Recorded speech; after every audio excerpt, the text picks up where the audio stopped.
நமக்குள் ஒவ்வொருத்தருக்குள்ள ஒரு அபூஜஹல் இருக்கான். நமக்கு பதவி கிடைக்கல, அதனால நாம எக்ஸ்போஸ் ஆகல. நான் நிறைய பேர் பார்த்திருக்கேன், பதவி கிடைக்காத வரைக்கும் நல்லவர்களாக இருப்பாங்க, தங்கமானவர் சொல்லி நாம என்ன பண்ணுவோம், எடுத்து கமிட்டில மெம்பர் ஆக்குவோம், அவங்களுக்கு ஒரு பொசிஷன் தருவோம்.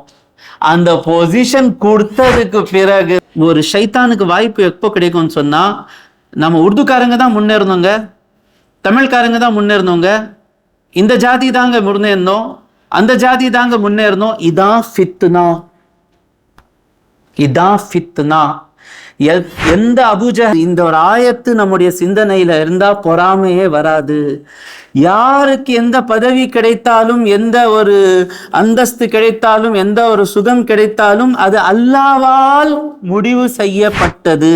நீங்க படிச்சிட்டீங்க, அதனால நீங்க 2 லட்சம் வாங்குறீங்க, அவங்க படிக்கல அதனால அவங்க 10,000 ரூபாய் வாங்கிட்டு இருக்கிறாங்க, இது நம்முடைய டேலண்ட்.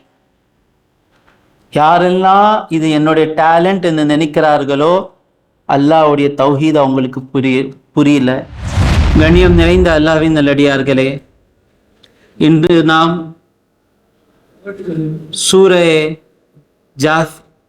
சூரே ஃபுஸ்ஸிலத் நேற்று ஆரம்பித்திருந்தோம், அது ஓதி முடித்தோம். பிறகு சூரே ஷூரா, பிறகு சூரே ஜுஹ்ரஃப், பிறகு சூரே துஹான், பிறகு சூரே ஜாசியா என்கின்ற சூறாக்களை ஓதினோம்.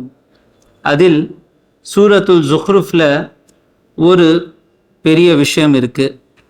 ஸல்லல்லாஹு அலைஹி வஸல்லம் அவர்கள் தான் நபி என்று சொன்ன பொழுது அந்த ஊர்ல இருந்த பெருமை அடிக்கின்றவர்கள், அபூஜஹல், உத்பா, வலி, தலைவர்கள் ஒரு விஷயத்தை சொன்னாங்க. வகாலு, அவர்கள் சொன்னார்கள், லௌலா நுஸ்ஸிலா ஹாதல் குர்ஆனு, இந்த குர்ஆன் இறங்கி இருக்கணுமே யார் மீது, அலா ரஜுலின், ஒரு மனிதன் மீது, மினல் கரியத்தைனி அதீம், இந்த 2 ஊர்கள் மக்காவும் தாயிஃப், இந்த 2 ஊர்களில் இருக்கின்ற ஒரு பெரிய மனிதர் மீது இறங்கி இருக்கணும். இல்ல சொல்ல வர்றது என்னன்னு சொன்னா, நான் அபூஜஹல், நான் மக்கால இருக்கிறேன், எனக்கு ஏன் அல்லாஹ் விட்டுட்டான்? இதுக்கு பேர் தான் பெருமை அடித்தால் அந்த அளவுக்கு மடத்தனம் போகும். நான் அடிக்கடி பேசுவேன், நான் வேண்டாம் வேண்டாம் வேண்டான்னு சொன்னான். ஏன்னா இந்த எல்லா விஷயத்துல என் பேர் தான் வரணும், எல்லாம் செஞ்சது நான் தான், நான் எது ஆரம்பிக்கலையோ அந்த செயலே நடக்கக்கூடாது, மற்றவங்களுக்கு யாருமே புகழவே கூடாது. நான் தராவி தொலைச்சா வசீம் அதுதான் சூப்பர் சொல்லணும் எல்லாமே, நான் பயான் பேசினா இவர் தான் பயான் சொன்னோம், இங்கேருந்து தான் அது ஆரம்பமே ஆகுது. அப்படி நடக்காதுங்க, ஒருபோதும் நடக்காது. இன்றைக்கு இவர் யார் எப்போ தேவையோ அல்லாஹ் தாலா அப்போ அதை யூஸ் பண்ணுவான். நம்ம வீட்டில் இருக்கிற பாத்திரம் கூட அப்படித்தானே யூஸ் பண்றோம், பிளேட்டு யூஸ் பண்றோம், ஒரு நாள் இந்த பிளேட் யூஸ் பண்றோம், ஒரு நாள் இந்த பிளேட் யூஸ் பண்றோம். அப்போ அந்த பிளேட் எல்லாமே இல்லை எனக்கு தான் யூஸ் பண்ணணும்னு சொன்னா என்னால சாப்பிட முடியுமா? ஒரு நாள் பிரியாணி சாப்பிடுவேன், ஒரு நாள் ரசம் சாப்பிடுவேன். தொடர்ந்து பக்ரீத்ல கறி கறி கறி சாப்பிட்டுட்டு இருக்கிறவன்னா ஒரு 3-4 நாளுக்கு பிறகு என்ன சொல்லுவேன், இன்னைக்கு எதுவுமே வேணாமா, இன்னைக்கு சட்னியும் ரசம் போட சொல்றோம் இல்ல, அப்போ அன்னைக்கு ரசம் தான் கிங். அது தொடர்ந்து ரசம் சாப்பிட்டுட்டு இருந்தா திடீர்னு பிரியாணி தான் கிங்கு, புரியுதா? அப்போ ஆனா இந்த பைத்தியக்காரங்களுக்கு நான் அபூஜஹல், எல்லா விஷயத்துல நான் தான் நான் தான் பெரியவன் சொல்லியிருப்பேன். இந்த 2 ஊர்ல இருக்கிற பெரிய மனிதர்களில் யாருக்கும் ஏன் இந்த அல்லாஹ் தாலா குர்ஆன் கொடுக்கல? அல்லாஹ் தாலா கேட்கிறான், கேள்வி பாருங்க. என்னங்க அவங்க பைத்தியக்காரமா? நமக்குள் ஒவ்வொருத்தருக்குள்ள ஒரு அபூஜஹல் இருக்கான், நமக்கு பதவி கிடைக்கல, அதனால நாம எக்ஸ்போஸ் ஆகல. நான் நிறைய பேர் பார்த்திருக்கேன், பதவி கிடைக்காத வரைக்கும் நல்லவர்களாக இருப்பாங்க, தங்கமானவர் சொல்லி நாம என்ன பண்ணுவோம், எடுத்து கமிட்டில மெம்பர் ஆக்குவோம், அவங்களுக்கு ஒரு பொசிஷன் தருவோம். அந்த பொசிஷன் கொடுத்ததுக்கு பிறகுதான் அவருக்குள்ள அபூஜஹல் ஒருத்தர் இருக்கிறான், ஃபிரௌன் ஒருத்தர் இருக்கான், வெளியில வருவான். அது பிறகு ஏண்டா உட்கார வச்சோன்னு சொல்லி ஆயிடும். அப்படி நடந்து இருக்கு. நிறைய பேரு ஜிக்கு உட்கார வச்சாங்கல்ல, அந்த ஜிக்கு உட்கார வச்ச நிறைய பேர் இப்போ தன்னுடைய செருப்பாலே எடுத்து தன் தலையில அடிச்சுக்கிட்டு இருக்காங்க. ஜீனா யாரு? ஒரு ஜிக்கு ஒரு குரங்கு ஜி உட்கார வச்சாரு. அந்த உட்கார வச்சதுக்கு பிறகு அந்த குரங்குஜி இப்ப இப்படி உட்கார்ந்துட்டு இருக்காரு. புரியலையா? ஒரு குரங்குஜி ஒரு ஜியை உட்கார வச்சாரு. அந்த ஜி உட்கார்றதுக்கு முன்னாலே எப்படி இருந்தாரு சொன்னா, செருப்பு எடுத்துட்டு இருந்தாரு. கொடுத்ததுக்கு பிறகுதான் தெரியும் யார் எப்படிப்பட்டவர் என்பது. அதனாலதான் எதுவுமே கொடுக்கறதுக்கு முன்னாலே ஃபர்ஸ்ட் அவர் நல்லவரா இல்லையான்னு சொல்லி பார்த்ததுக்கு பிறகுதான் கொடுக்கணும். நான் என்ன ஒரு இது வைப்பேன்னு சொன்னா, யாருடைய வாயில நானா இருக்கிறதோ அவனுக்கு நான் எப்பவுமே எந்த ஒரு பதவியும் கொடுக்க மாட்டேன். அதுவும் நானும் மனிதன் தான், தப்பு பண்றதுக்கு வாய்ப்பு இருக்கு. இவங்க நம்ம பெரியவங்கள்ல யாருக்கு ஏன் இந்த பதவியே தரல? ஆனா ரசூலுல்லா சின்னவரா? இவங்க இந்த ரசூலுல்லாவுக்கு இந்த குரான் வர்றதுக்கு முன்னால ரசூலுல்லாவுடைய அந்தஸ்து அவங்க மத்தியில எப்படி இருந்துச்சுன்னு சொன்னா, ஒரு விஷயத்த சொல்றேன். ரசூலுல்லாவுடைய வயது ஒரு 40. நபித்துவத்தை நான் நபி என்று சொல்வதற்கு முன்னால் ஒரு பெரிய புயல் வந்ததின் காரணமாக காபாவுடைய செவர்கள் எல்லாமே வீக் ஆயிடுச்சு, உடைஞ்சிச்சு. அப்போ காபா அந்த காபாவை கட்டணும்னு சொல்லி எல்லாமே முடிவு எடுத்தாங்க. கட்டணும், தவறு செய்யறவங்களுடைய காசெல்லாம் நம்ம வாங்க மாட்டோம், திருடர்களுடைய காசு வாங்க மாட்டோம், விபச்சாரம் செய்யறவங்களுடைய காசு வாங்க மாட்டோம்னு சொல்லி காசு சேர்த்தாங்க. அப்போ அந்த காசு கம்மியா இருந்துச்சு.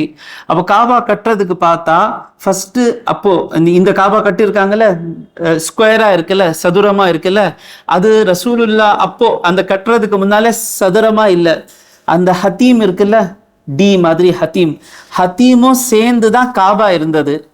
ஆனா இவங்கள்ட்ட காசு, அந்த காசு திருடர்களுடைய காசு வேணாம், விபச்சாரத்துடைய காசு வேணாம்னு சொல்லி காசு கம்மியா இருந்ததின் காரணமாக அந்த ஹத்தீம் மட்டும் வெளியில விட்டுட்டு மற்ற இடத்துல 4 செவர் கட்டிட்டாங்க. இப்போ பிரச்சனை என்ன? ஹஜ்ரே அஸ்வத் இருக்குல்ல, கருப்பு கல், அது வெள்ளையா இருந்துச்சு. மக்கள் பாவிங்க குற்றவாளிங்க எல்லாம் முத்தம் கொடுத்து கொடுத்து கொடுத்து கொடுத்து அந்த கல் இப்போ கருப்பா மாறிச்சு. அந்த கல் எடுத்து வைக்கணும். நான் சொல்ல வர்றது என்னன்னு சொன்னா, இந்த ஊர்ல இருக்கிற பெரிய நபரை நபி ஆக்கி இருக்கணுமே, ரசூலுல்லாவுடைய அந்தஸ்து என்ன இருந்ததுன்னு நான் காமிக்கிறேன். அப்போ அந்த ஹஜ்ரே அஸ்வத் யார் வைக்கணும்னு சொல்லி வந்தா, இவங்க சண்டை போடுறதுக்கு ஆரம்பிச்சுட்டாங்க. நீயா நானா, நம்ம குடும்பத்திலிருந்து தான் வைக்கணும். இதான் பெரிய ஷைத்தான். ஒரு ஷைத்தானுக்கு வாய்ப்பு எப்போ கிடைக்கும்னு சொன்னா, நம்ம உருதுக்காரங்க தான் முன்னேறணுங்க, தமிழ்காரங்க தான் முன்னேறணுங்க, இந்த ஜாதி தாங்க முன்னேறணும், அந்த ஜாதி தாங்க முன்னேறணும். இதான் ஃபித்னா. எந்த அபுஜஹலும், எந்த ஃபிரௌனும், எந்த ஜீவும் ஆட்சிக்கு எப்படி வர்றாங்கன்னு சொன்னா, நம்மன்னு சொல்லி ஏமாத்திட்டு தான் ஆட்சிக்கு வர்றாங்க. இதுக்கு எப்பவுமே நம்ம வாய்ப்பு கொடுக்க மாட்டோம், கொடுக்க கூடாது. அப்போ இவங்க சண்டை ஆகுது, நம்ம குடும்பத்தினர்கள் தான் எடுத்து வைப்பாங்க சண்டை. என்ன செய்யணும்? ஒரு வயசானவர் சொன்னாரு, சரிப்பா, காலையில பள்ளிக்கு யாரு ஃபர்ஸ்ட் வர்றாங்களோ அவர்கிட்ட அவர் என்ன தீர்ப்பு கொடுக்கிறாரோ அது நாம ஏற்றுக்கொள்வோம். அல்லாஹ் தாலா என்ன செய்தால், எல்லாமே காலையில தூங்கிட்டாங்க. ஸல்லல்லாஹு அலைஹி வஸல்லம் முதலாக பள்ளிக்கு வராரு. அப்புறமா எல்லாமே பார்த்தாங்க. ஃபர்ஸ்ட் யார் வந்தாங்கன்னு சொன்னா ஸல்லல்லாஹு அலைஹி வஸல்லம் நிக்கிறாங்க. லா இலாஹ இல்லல்லாஹ் முஹம்மது ரசூலுல்லாஹ் சொல்லுங்கன்னு சொல்வதற்கு முன்னால் பார்த்த உடனே முஹம்மதுன் சாதிகுன் அமீன், அல்ஹம்துலில்லாஹ், முஹம்மது வந்துட்டாரா ஸல்லல்லாஹு அலைஹி வஸல்லம், உண்மையாளர், நீதியாளர், நம்பிக்கை அவர் மீது அவர் நம்பப்படக்கூடியவர் வந்துட்டார் சொல்லி அந்த அளவுக்கு யாருக்கும் தேர்ந்தெடுக்க முடியாது. ஸல்லல்லாஹு அலைஹி வஸல்லம் வந்தாங்க. என்ன செய்யலாம்? ஸல்லல்லாஹு அலைஹி வஸல்லம் தீர்வு என்ன சொன்னாரு? இது ஹஜ்ரே அஸ்வத், ஒரு துணி எடுத்துட்டு வாங்க, அந்த துணியில ஹஜ்ரே அஸ்வத் வைங்க. வச்சதுக்கு பிறகு எல்லா குடும்பத்தினர்களுடைய ஒவ்வொரு தலைவரும் அந்த துணியை பிடிங்க, அந்த துணி எடுத்துட்டு வாங்க, காபா கிட்ட எல்லாமே எடுத்துட்டு வாங்க. எல்லாமே சேம் ஆயிடுச்சா? எல்லாத்துக்கும் பதவி கிடைச்சிச்சா? எல்லாத்துக்கும் அந்தஸ்து கிடைச்சிச்சா? சரி, வந்துட்டீங்களா? ஹாப்பி. இப்போ நான் எடுத்து வச்சுட்டா? ஹாப்பி. ஸல்லல்லாஹு அலைஹி வஸல்லம் எடுத்து வச்சுட்டார். அந்த ஹஜ்ரே அஸ்வத் கூட பாருங்க, ரசூலுல்லாஹ்வுடைய கையில தான் நான் போய் உட்காருவேன். ரசூலுல்லாஹ்வுடைய கையால் அந்த ஹஜ்ரே அஸ்வத் வைக்கப்பட்டது. நான் சொல்ல வர்றது காரணம் என்னன்னு சொன்னா, அந்த விஷயத்துல மட்டும் ரசூலுல்லாவை நீங்க நீதிபதியாக எடுத்துக்கொண்டீர்கள் அல்ல. ஆனா இந்த நேரத்தில் என்ன கேட்கிறாங்க? நம்மில் இருக்கின்ற பெரியவங்களுக்கு ஏன் குர்ஆன் கொடுக்கப்படவில்லை? அல்லாஹ் தஆலா கேட்கின்றார், அஹும் யக்ஸிமூன ரஹ்மத ரப்பிக், நீங்க இவங்க அல்லாஹ்வுடைய அருளை பங்கிட்டு கொடுக்குறாங்களா, பங்கு போட்டு கொடுக்குறாங்களா? யாருக்கு வெள்ளை கலர் வரணும்னு சொல்லி வெள்ளையா இருக்கிறவருக்கு வெள்ளை, யாருக்கு வரல, யார் வெள்ளையா இருக்கணும், யார் குண்டா இருக்கணும், யாருக்கு அறிவு அதிகமா இருக்கணும், யாருக்கு கண் பார்வை அதிகமா இருக்கணும், கண் பார்வை கம்மியா இருக்கணும்னு சொல்லி நம்ம கையில இருக்கு? என் பிள்ளை எப்படி பிறக்கணும்னு சொல்லி இருக்கா? இல்ல. அப்ப அல்லாஹ் தன்னுடைய ரஹ்மத்தினாலே தானே ஒவ்வொரு விஷயத்தை தர்றான். உனக்கு கிடைத்த ஹைட்டு கூட அல்லாஹ் தாலாவுடைய மெஷர்மெண்ட் தான். அப்போ வாங்குற ஒவ்வொரு விஷயம் அல்லாஹ் எப்படி கொடுத்துருக்கிறானோ அப்படி வாங்கிட்டு இருக்கிறோம். நபித்துவத்தில மட்டும் அல்லாஹ் உங்கள்கிட்ட கேட்டு நீங்க யாரை கொடுக்கணும்னு சொல்றீங்களோ அவங்களுக்கு கொடுக்கணுமா? பொறாமை வராது. இந்த ஒரு ஆயத்து நம்முடைய சிந்தனையில இருந்தா பொறாமையே வராது. யாருக்கு எந்த பதவி கிடைத்தாலும், எந்த ஒரு அந்தஸ்து கிடைத்தாலும், எந்த ஒரு சுகம் கிடைத்தாலும் அது அல்லாஹ்வால் முடிவு செய்யப்பட்டது. நஹ்னு கஸம்னா பைனஹும் மஈஷத்தஹும் ஃபில் ஹயாத்தித் துன்யா. அவங்களுக்கு மத்தியில அவங்களுடைய உணவுகள், அவங்களுடைய பொருள்களை எல்லாமே நாம தான் பங்கிட்டு தருகின்றோம். ஏன்? وَرَفَعْنَا بَعْضَهُمْ فَوْقَ بَعْضٍ دَرَجَاتٍ. அவர்களில் சிலரை சிலருக்கு மீது நாம அந்தஸ்துகளை, பதவிகளை ஏன் தருகின்றோம் என்றால், وَرَفَعْنَا بَعْضَهُمْ فَوْقَ بَعْضٍ دَرَجَاتٍ لِيَتَّخِذَ بَعْضُهُمْ بَعْضًا سُخْرِيًّا. அவர்களில் சிலர் சிலருக்கு, சிலரின் மீது ஆட்சி, ஒரு ஆற்றல் பெறுவதற்காக. தஸ்ஹுர் ரெண்டு இதுக்கு அர்த்தம் வைக்கிறாங்க. ஒன்று, பதவி ஏன் கொடுத்திருக்கோம்னு சொன்னா ஒரு கூட்டம் இன்னொரு கூட்டத்துக்கு கேலி செய்வதற்காக, இந்த தஃப்சீரும் இருக்கு. ரெண்டாவது தஃப்சீர் என்ன, ஒருத்தருக்கு இன்னொருத்தர் மீது நாம ஏன் பவர் கொடுத்திருக்கோம், பதவி கொடுத்திருக்கிறோம்னு சொன்னா ஒருத்தர் இன்னொருத்தர் மீது ஒரு ஆற்றல் பெறுவதற்காக. ஆற்றல் பெற்றால்தான் வேலைகள் நடக்கும். எல்லாத்துக்கும் அல்லாஹ் தஆலா நம்ம சொல்லுவாங்க, நான் நல்லா படிச்சுட்டேங்க, படிச்சதுனால எனக்கு 2 லட்சம் ரூபாய் சேலரி. அவங்களாம் படிக்கல அதனால தான் அவங்கெல்லாம் 10,000 ரூபாய் தான் வாங்கணும். அப்படியா? நீங்க படிச்சிட்டீங்க அதனால நீங்க 2 லட்சம் வாங்குறீங்க, அவங்க படிக்கல அதனால அவங்க 10,000 ரூபாய் வாங்கிட்டு இருக்கிறாங்க. இது நம்முடைய டேலண்ட். யாரெல்லாம் இது என்னுடைய டேலண்ட் என்று நினைக்கிறார்களோ அல்லாஹ்வுடைய தௌஹீத் அவங்களுக்கு புரியல. ஒரே நேரத்தில் அல்லாஹ் எல்லாத்துக்கும் படிக்கிற வாய்ப்பு கொடுத்து, எல்லாத்துக்கும் படிக்கிற அறிவு கொடுத்துட்டான்னு சொன்னா, வீட்டில் பம்ப் ரிப்பேர் ஆயிடுச்சுன்னா யார் வருவாங்க ரிப்பேர் பண்றதுக்கு? பஞ்சர் ஆயிடுச்சுன்னா யார் போடுவாங்க? காலையில குப்பை சாப்பிட்டு சாப்பிட்டு சாப்பிட்டு சாப்பிட்டு பையில குப்பை எடுத்துட்டு போய் வச்சிடுறோமே, குப்பை எடுக்கிறவங்க மட்டும் 2 நாள் வரலன்னு சொன்னா போர்ச்சுகீஸ் சர்ச்சஸ்ல வாழ முடியுமா? நினைச்சு பார்த்தோமா? அதுக்காக தான் சில இப்போ கேஸ் சிலிண்டர் கொஞ்சம் ஸ்டாப் ஆக போகுது. நிம்மதியா பூரா கொஞ்சம் நின்றுச்சுன்னா ஈதுக்கு சாப்பிட்றதுக்கு காசு இருக்காது. அப்படியே அந்த கோழி கைசா காங்கி நெருப்பு தெரியல. ஈதுல என்ன பண்ண போறோம், என்ன பண்ண, அப்படியே அரிசி எப்படி தண்ணியில போட்டு சாப்பிட்டுணும்னு நினைக்கிறேன். ஒவ்வொரு விஷயத்தையும் அல்லாஹ் தஆலா சிலருக்கு சிலர் மீது ஏன் அந்த பவர் கொடுத்து இருக்கிறான்னு சொன்னா, அந்த எல்லாத்துடைய தேவைகள் பூர்த்தி ஆக வேண்டும். அதனால இவருக்கு அறிவு கொடுத்து இருக்காரு, அவருக்கு சக்தி கொடுத்து இருக்கிறாரு. இன்னைக்கு அவர் ஏழையா இருக்கிறாரு, அவர் பணக்காரரா இருக்கிறாரு.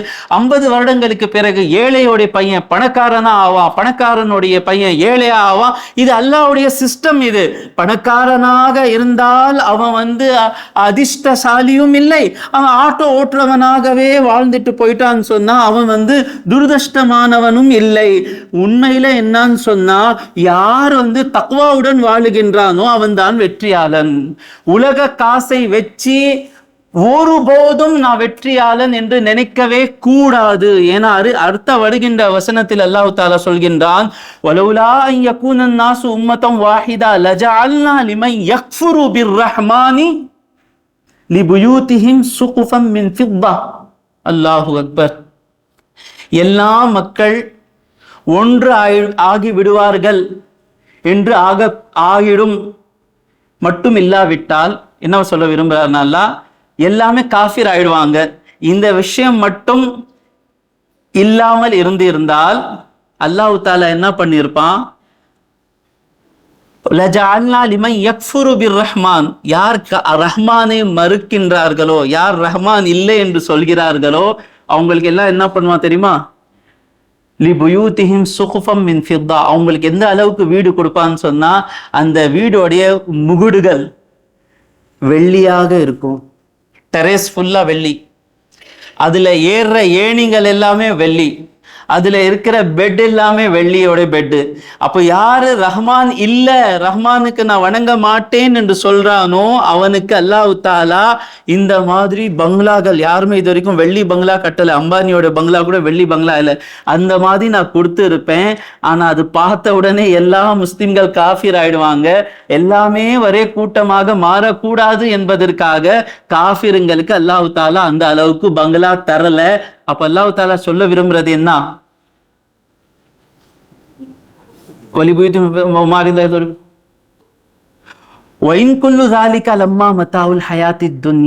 இது இந்த பங்களா, இந்த 5 ஸ்டார் ஹோட்டலு, இந்த பெரிய கிங் சைஸ் பெட்டு, இது ஏசி, இது மார்பல், இது அந்த ஏரியால இருக்கிற பங்களா, இது எல்லாமே துனியால உபயோகிக்கப்படுகின்ற பொருள்கள். வல் ஆகிரத்து இன்குல்லு தாலிகா லம்மா மத்தாவுல் ஹயாத்து வல் ஆகிரத்து இன்த ரப்பிக லில் முத்தகீன், மறுமையுடைய வாழ்க்கை அல்லாஹ்வை அஞ்சி வாழுகின்றவர்களுக்கு கிடைக்கிறது. இதுல இருந்து நமக்கு என்ன தெரியுது என்றால், பணம் இருக்கிறதின் காரணமாக அவன்தான் அதிர்ஷ்டசாலி என்று நினைப்பது காஃபிருடைய சிந்தனை. என்கிட்ட பணம், நான் சொல்றேங்க, பணம் அதிகமா வர்றது பெரிய டேஞ்சர். நான் ஏன் சொல்றேன்னு சொன்னா, நான் ஃபீல் பண்ணியிருக்கேன். வாழ்க்கை டைட்டா இருந்தா அல்லாஹ்வை விட்டு நம்ம போறதில்லை.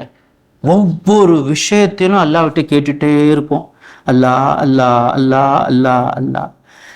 நினைச்சதை போல செலவு செய்யறதுக்கு காசு ஜேபுல வந்தாலேயே தொழுனோமான்னு சொல்லி ஒரு கேள்வி வரும். பேசுற பேச்சே மாறும், பாடி லாங்குவேஜே சேஞ்ச் ஆகிடும்.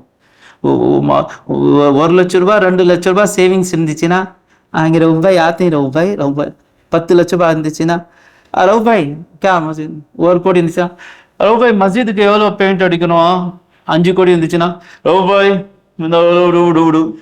காசு ஏற ஏற வாய்ஸ் ஏறுதா? அந்த வாய்ஸுக்கு அல்லாஹ் தாலா சொன்னா கழுதையோடைய வாய்ஸ் அது. வக்ஸித் ஃபீ மஷ்யிக வக்துத் மின் சௌத்திக் இன்ன அன்கரல் அஸ்வாத்தி லசௌத்துல் ஹமீர். ரொம்ப மோசமான வாய்ஸ் யாருடைய சத்தம் சொன்னா கழுதை. பெருமை வந்த உடனே கோவப்படாதீங்க மேல. நான் கண்ணாடி காமிக்கிறேன், கண்ணாடியை உடைச்சிட்டா என்ன பண்றது? தூக்கி ஏன் கண்ணாடி காமிக்கிறேன்? நமக்கு ஒத்துக்கணும், அவ்வளவுதான். நான் வாங்குறோம்ல, நீங்க எல்லாமே நின்று நம்ம தருவாகி தொலைக்கிறோம், தப்பு வந்துச்சுன்னா எடுக்கிறோம் இல்ல, அந்த மாதிரிதான் ஒரு தப்பு இது. அதுல பெரிய என்ன கஷ்டமா இருக்கு? அப்போ பணம் வந்த உடனே வாய்ஸ் பணம் இல்லைன்னா அப்போ பணம் வந்துச்சின்னு சொன்னா, பணம் யாரிடத்துல இருக்கிறதோ, பெரிய வீடு யாரிடத்துல இருக்கிறதோ அவனும் தன்னை அதிர்ஷ்டசாலி என்று நினைக்க கூடாது. யார்கிட்ட இல்லையோ அவங்க கூட அவனுக்கு பார்த்த உடனே அவன் அதிர்ஷ்டசாலி சொல்லக்கூடாது. யார் அதிர்ஷ்டசாலி சொல்லணும்னு சொன்னா, இந்த ஹாஃபிஸ் ஆப் தராவி தொழுக்கிறார் பாருங்க, ஒரு மூமினுடைய உள்ளத்துல என்ன வரணும்னா, அல்ஹம்துலில்லாஹ் அவருக்கு குரான் எவ்வளவு ஞாபகம் இருக்குல்ல, குரான் ஓதிட்டு போறாருல, இப்படிதான் ஒரு மூமினுடைய உள்ளத்துல வரும். வருதா? ஒருத்தர் கரெக்டா அம்மா அப்பாவுடைய சேவை செய்யறாரு, அவரை பார்த்த உடனே என்ன அதிர்ஷ்டசாலி இல்லை இவருக்கு அம்மா அப்பாவுடைய சேவை செய்யறதுக்கு அல்லாஹ் வாய்ப்பு கொடுத்துட்டா இல்ல. அல்லாஹ்வுடைய கிருபையினால வயசான காலத்துல யார் அம்மா அப்பாவுடைய சேவை செஞ்சுக்கிட்டு அவங்களுடைய பேம்பர்ஸ் சேஞ்ச் பண்ணிக்கிட்டு அவங்களுடைய யூரின் பிடிச்சிக்கிட்டு இருப்பாங்கல்ல, அல்லாஹ்வின் மீது ஆணையா சொல்றேன், ரசூலுல்லாஹ்வுடைய மிம்பர்ல நான் நிக்கிறேன் பள்ளிவாசல்ல, என்னுடைய பார்வையில கோடி கணக்குல வீடு கட்டி இருக்கிறவனை விட யாருக்கு அல்லாஹ் தஆலா வயசான காலத்துல தாய் தந்தையுடைய ஹித்மத் செய்யறதுக்கு வாய்ப்பு கொடுக்கிறானோ அவன்தான் பெரிய அதிர்ஷ்டசாலி. ஏன்னா நான் செய்கின்ற எல்லா காரியங்களுக்கும் கொண்டு அல்லாஹ் தாலா பொருந்து கொண்டான்னு சொல்லி என்னிடத்துல எந்த ஒரு கேரண்டியும் இல்லை. ஆனா ரசூலுல்லாஹ் சொல்றாங்க, தாய் தந்தையுடைய பொருத்தத்தில் அல்லாஹ்வுடைய பொருத்தம் இருக்கிறது, தாய் தந்தையுடைய கோபத்தில் அல்லாஹ்வுடைய கோபம் இருக்கிறது. அப்போ எனக்கு அல்லாஹ் காப்பாற்ற வேண்டும். எனக்கு 75 வயசு ஆயிடுச்சு, 80 வயசு ஆயிடுச்சு, என்னால நானே கழுவறைக்கு போக முடியல. அந்த நேரத்தில் என்னுடைய மகனோ என்னுடைய மகளோ வந்து அந்த வேலை எனக்கு செஞ்சா எந்த அளவுக்கு என்னுடைய துவா போதும். அவனுக்காக இன்ஷா அல்லாஹ் மரணித்த உடனே ஜன்னத்துல் ஃபிர்தௌஸ் கிடைக்கும். அவன் தான் அதிர்ஷ்டசாலி. ஒரு உண்மையான மோமினுக்கு 2 வாய்ப்பு கிடைக்கும். ஒண்ணு, அப்பாவுக்கு வந்து அப்படியே ஓல்ட் ஏஜ் சென்டர்ல விட்டுடலாம், என்னுடைய கோடி கணக்குல நான் சம்பாதிச்சுட்டு இருக்கலாம். 2வது, அந்த கோடி கணக்குல போனா போகட்டும். நிறைய பேருக்கு எனக்கு கிடைக்கலங்க, எங்க அப்பா எனக்கு இந்த வாய்ப்பு கிடைக்கல, அதுக்கு முன்னாலே போயிட்டாரு எங்க அப்பா, அந்த வாய்ப்பு எனக்கு கிடைக்கல, வேண்டாம், எனக்கு அந்த வாய்ப்பு கிடைக்கணும்னு சொல்லி எங்க அப்பா கஷ்டத்துல இருக்கணும்னு சொல்லி என்னுடைய ஆசை இல்லை. ஆனாலும் ஒரு மோமினுக்கு வந்து அந்த 2 வாய்ப்பு கிடைத்த உடனே ஒரு செகண்ட் கூட யோசிக்க மாட்டான் மோமின்.